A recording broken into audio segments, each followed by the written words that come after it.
Seperti saudara Joni Kaisnube, kalau ditabiskan menjadi diakon, dia harus berjanji ketika menerima evangeliarium,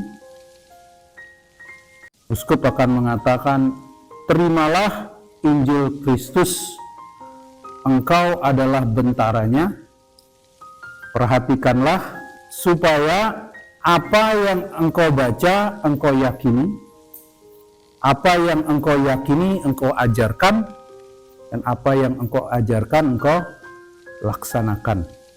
Ini bacaan pertama hari ini diambil dari surat Rasul Petrus, instruksi yang terakhir.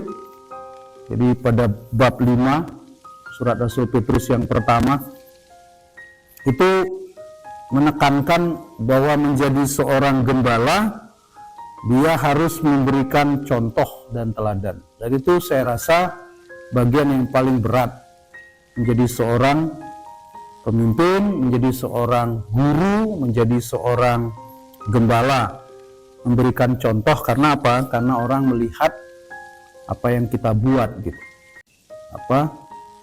Teaching by example itu yang tidak gampang, yang tidak mudah. Dan tentu saja pada pesta tahta Santo Petrus pada hari ini, selain kita diingatkan akan kesatuan gereja universal, gereja Katolik itu satu, Katolik umum ada di mana-mana, kemudian suci, kudus tentu saja. Jadi gereja itu kumpulan para pendosa sekaligus kumpulan orang-orang kudus. Lalu kemudian gereja yang dibangun di atas dasar iman para rasul, itu katanya itu disebut gereja apostolik begitu. Selain itu tentu saja kita diingatkan pada hari ini akan iman akan Petrus. Jadi dengan memberikan nama kita menjadi miliknya begitu. Simon diberi nama Petrus, artinya wadas. Dengan demikian Simon menjadi milik Yesus. Dan itulah gagasan dari sakramen baptis. Kita diberi nama, walaupun kita diberi nama Mary, Maria, Yohanes, apalah, dengan maksud apa diberi nama itu? Namanya mungkin namanya macam-macam, tapi bahwa nama Yesus itu disebutkan atas kita. Dengan kata lain, kita menjadi miliknya.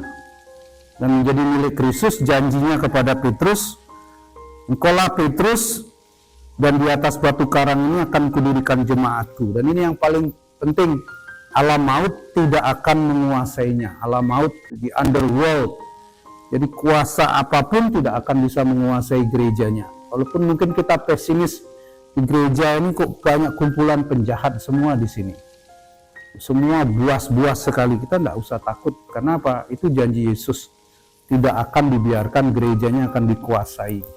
Seperti Mazmur tanggapan pada hari ini, sekalipun aku berjalan dalam lembah kekelaman, lembah yang kelam, I walk through the valley of fear. Jadi kita berjalan di lembah yang menakutkan, kita tidak takut bahaya, sebab engkau besertaku. Itu dikatakan dalam Mazmur tanggapan hari ini. Hari-hari ini gereja mengalami begitu banyak masalah tentang pelecehan seksual. Itu terjadi di Amerika, di Eropa, di Australia, di Kanada, yang membuat gereja kehilangan begitu banyak umat. Orang tidak ke gereja lagi karena kecewa dengan gereja, karena para pastor terlibat begitu banyak skandal begitu. Lalu kemudian kita sendiri di Indonesia, kita tidak punya posisi yang jelas. Bagaimana kita, posisi moral gereja itu bagaimana, kita tidak menemukan kepemimpinan gereja di sini. Seolah-olah siapa yang memerintah, kita baik sama dia. Maka itu menjadi sebuah pertanyaan besar, kepemimpinan gereja. Kepemimpinan itu tidak harus kita jadi presiden, atau lebih banyak orang seperti Pak Jonan atau Natalius Pigai, orang Katolik begitu. Tapi bahwa pengaruh dari moral, nilai-nilai Katolik itu dapat dirasakan di Indonesia. Hari ini mari kita berdoa pada pesta tahta Santo Petrus agar pengaruh iman Katolik itu sungguh-sungguh dapat kita rasakan atau dirasakan oleh masyarakat. Kehadiran rumah sakit kita, sekolah Katolik kita mempunyai pengaruh bagi masyarakat di Jemberani misalnya.